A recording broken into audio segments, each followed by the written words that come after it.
Hello मित्रों, जय श्री कृष्णा। आज हम आपके सामने लेके आया हूँ सर्दी की चादर। वीडियो अच्छा लगे तो वीडियो को लाइक करें, चैनल को सब्सक्राइब कर लेना। मित्रों, स्कूल में चित्रकला प्रतियोगिता हुई। सबसे अच्छे 3 मित्रों को पुरस्कार मिला। उसमें रचना का बनाया गुलाब के पौधे का चित्र भी था। स्कूल की ओर से तीनों विजेताओं को पुरस्कार दिए गए।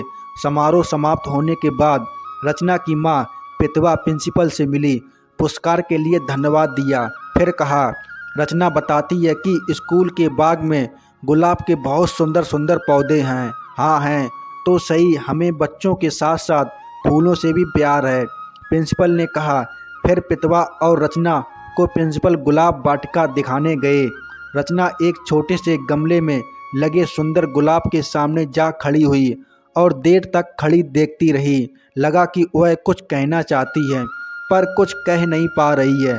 प्रिंसिपल ने पूछा, रचना, क्या गुलाब का पौधा तुम्हें पसंद है, क्योंकि तुम काफ़ी देर से इसके सामने खड़ी हो। उत्तर में रचना कुछ नहीं बोली पर धीरे से हाँ में सिर हिला दिया।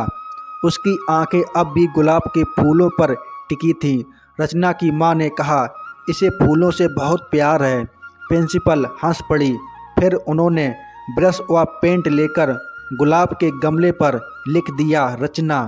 फिर बोली, अब यह गुलाब रचना का हो गया है, यह इस गमले को घर ले जा सकती है। प्रिंसिपल से गुलाब का उपहार पाकर रचना बहुत खुश हुई। दोनों माँ बेटी ने उन्हें धन्यवाद दिया और घर चली आई। पूरे रास्ते रचना गुलाब के गमले को गोद में लिए बैठी रही।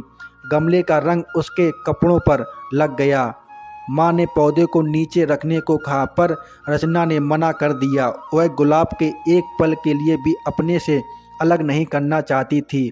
रचना ने घर पहुंचकर गुलाब का गमला अपने पलंग के पास टेबल पर रख दिया। माँ ने कहा, रचना, क्या तुम इस गुलाब के गमले को यहीं रखोगी? माँ ने कई बार रचना को समझाया कि गुलाब वाले गमले को सोसाइटी के बाग में रखवा दें, जहाँ तरह तरह के फूलों के बहुत सारे गमले रखे हुए थे। उनकी देखभाल एक माली करता था, पर रचना उनकी बात मानने को तैयार ही नहीं हुई। बीच में स्कूल के 4 दिन की छुट्टी भी हुई थी। रचना अपने मम्मी डैडी के साथ अपनी नानी के घर मिलने गई। हम 4 दिन नहीं रहेंगे, हमें गुलाब को पौधे को नीचे बाग में रख देना चाहिए। माली दूसरे पौधों के साथ तुम्हारे गमले की भी गुलाब की देखभाल करेगा, माँ ने समझाया। रचना ने गुलाब के गमले पर प्यार से हाथ फिराया, फिर बोली, कोई मेरे प्यारे गुलाब को चुरा कर ले गया तो? नहीं, मैं इसे अपने कमरे में ही रखूंगी। 4 दिन नानी के घर मज़े करने के बाद रचना लौटी तो सबसे पहले अपने गुलाब के पास गई। फिर जोर से चीखी, मम्मी जल्दी आओ, देखो मेरे गुलाब को क्या हो गया है। रचना की माँ प्रतिभा दौड़कर आई तो देखा रचना गुलाब के गमले के पास उदास खड़ी है। माँ को देखते ही बोली, देखो मेरे गुलाब को। प्रतिभा ने देखा, गुलाब के कई फूल झड़ गए थे, कई मुरझाकर लटक गए थे। उन्होंने कहा, बेटी, मैंने कहा था ना, हमारे पीछे से कोई फूलों की देखभाल करेगा। देखो, पानी और ताज़ी हवा न मिलने से तुम्हारा पौधा बीमार हो गया है। पहले हमें इसे स्वस्थ करना है, और कैसे होगा? रचना ने कहा। प्रतिभा ने तब तक माली को बुलाकर उन्होंने रचना को समझाया, इसका तरीका यही है कि गुलाब के पौधे को हम माली भैया को सौंप दें। माँ के समझाने पर रचना मान गई। जब माली गुलाब के पौधे को उठाकर नीचे ले गया तो रचना भी उसके साथ गई। फिर माली को बताया कि वह गमले को कहाँ रखें। गमले को ऐसी जगह रखा गया जहाँ जो प्रतिभा को बालकनी से साफ दिखाई देती रहे। गमला रखवाने के बाद रचना ने बालकनी में जाकर स्वयं देखा, तब कहीं उसकी तसल्ली हुई। माली भैया, मेरे गुलाब का ध्यान रखना, रचना ने कहा तो माली बोला, बेबी, बाग के सारे फूल मेरी बेटी बेटों की तरह हैं, मैं तो सबका ध्यान रखता हूँ। मौसम बदल रहा है। एकाएक रात को तेज ठंड पड़ने लगी थी। गमले में गुलाब का पौधा तो था पर फूल नज़र नहीं आते थे। उसके पीछे पर माली तसल्ली देता था, बेबी, जब मौसम का ठंडा होगा तब फूल फिर से आएंगे तुम्हारे गुलाब पर। रचना की बालकनी के सामने वाले हिस्से में धूप नहीं आती थी, इसलिए माली गमले को उठाकर दिन में दूसरी तरफ धूप में रख देता था। शाम को फिर गमला पुरानी जगह पर लौटा आता था। एक दिन रचना ने देखा तो गमला अपनी जगह नहीं था। घबराकर दौड़ी दौड़ी माली के पास जा पहुंची। मेरे फूल मेरा गमला, वह इतना ही कह पाई थी कि माली उसका हाथ पकड़कर धूप में रखे गमले के पास ले गया। रचना ने गमले पर अपना नाम देखा तो खुश हो गई। उस रात सोते सोते रचना को एक सपना आया। उसने देखा ठंडी हवा चल रही है, उसके गमले की पंखुड़ियाँ धड़ धड़ काँप रही हैं। आवाज़ आ रही है, रचना मुझे ठंड लग रही है और तुम हो कि आराम से गर्म बिस्तर में सो रही हो। सुबह उसने पितवा से कहा, मम्मी मुझे रात को सपना आया था और फिर मैंने रात के अंधेरे में खिड़की से देखा तो सचमुच मेरा गुलाब हवा में काँप रहा था। पितवा हंसकर बोली, बेटी पेड़ पौधे इसी तरह रहते हैं, आखिर उनके पैर तो नहीं हैं जो सर्दी लगने पर चलकर बंद जगह में पहुंच जाएंगे।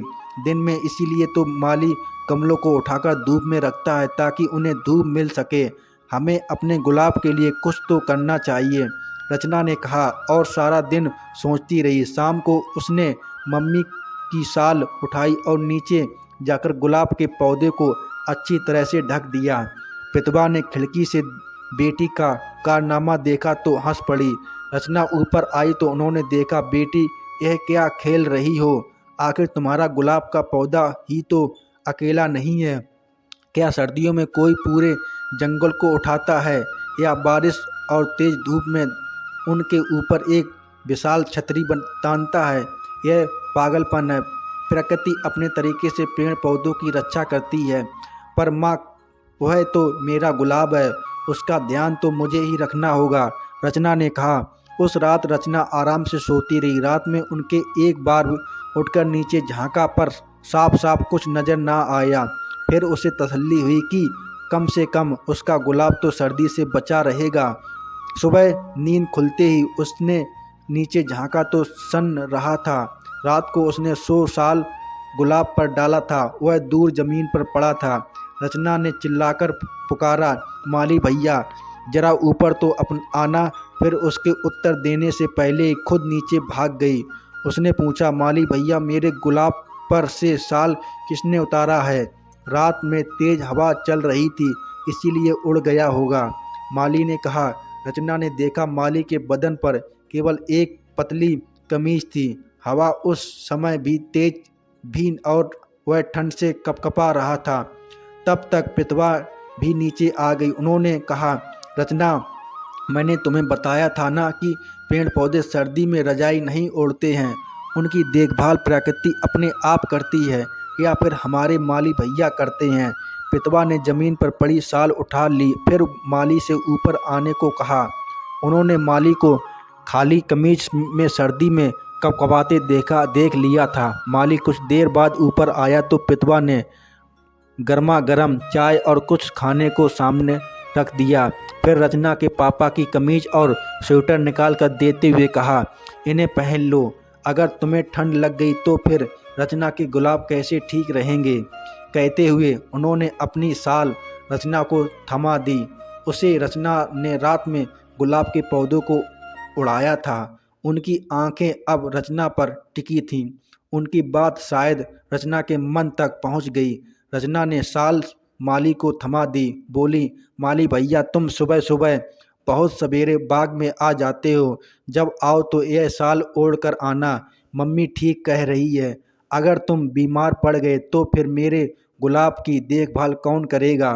माली ने हौले से रचना का माथा छू दिया, बोला, बेबी मैंने कहा था ना सब पौधे मेरे अपने बच्चे जैसे हैं, फिर तुम्हारा गुलाब तो मेरे लिए खास है। यह कहकर माली नीचे उतर गया।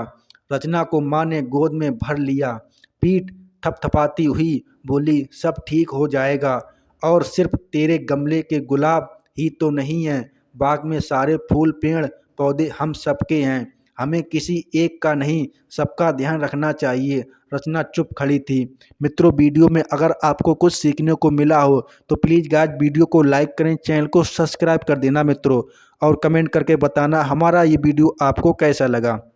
जय श्री कृष्णा, राधे राधे।